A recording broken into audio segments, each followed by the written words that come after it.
So what's up mga guys, no? Na ako diri sa balay sa kong lola kay mag-review ta sa kale dessert. So stay tuned lang kay dita magdugay kay bugnaw sa gawas. So nag-uwan man mao nagudhud ko. So ato mga clips ron kaon na buta og mango float nga dessert with a twist. Stay tuned lang.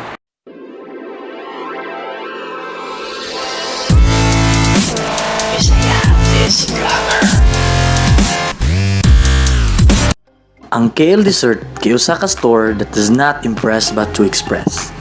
Na-express sila og gugma sa ilang customers, pinagi sa ilang mga baligya ng mga dessert. Ang ilang goal sa ilang pagpamaligya kay makagain sila og suki na dili pang one time lang, kundi magbalik-balik jud sila og palit kay magpangita sa kalami. So what's up mga guys, no? Na ako diri karon mukaon na tagikan sa kale dessert. So shoutout day sa kale dessert kay atong tilawan ang ilahang lamion nga mango float with a twist. Ay.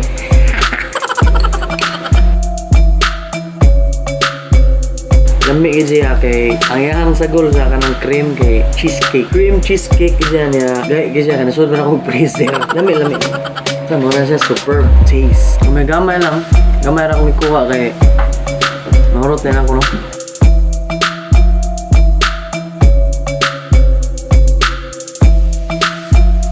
Okay. Ate, nako pakilaw na mo. Ano man? Tilaw eh.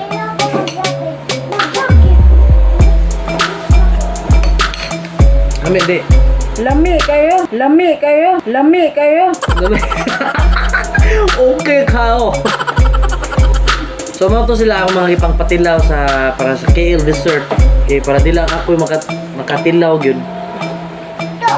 Uy, nanilabay na sluyo ah. Shut up. Lami de. So di lang ko mo rate. Kamo na rate ana. So montage siya punta.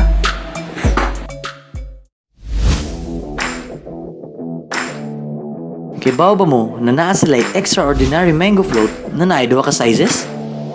Ang sodu ug famkada. Maong extraordinary kay lahi ra siyang lasa sa uban na mga mango float.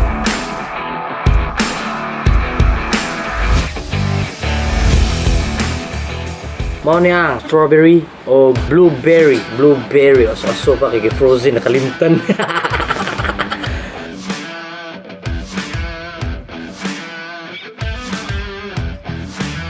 Sa mga hilig og mango float diha, ganahan mo tawag ako lang ibutang sa ubos ang ilang cell number.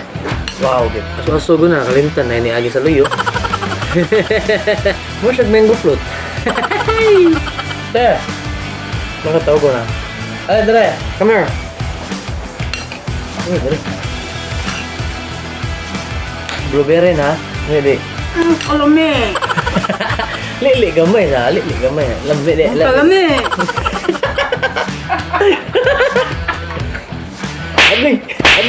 Agay. Ginanakol. Kibaw ba mo na ang kale na name kay means kalidad na lami pa. Nag-start ang kale desserts kay ang owner hili og cheesecake.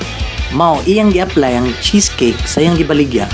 Mao nang naay twist ang taste.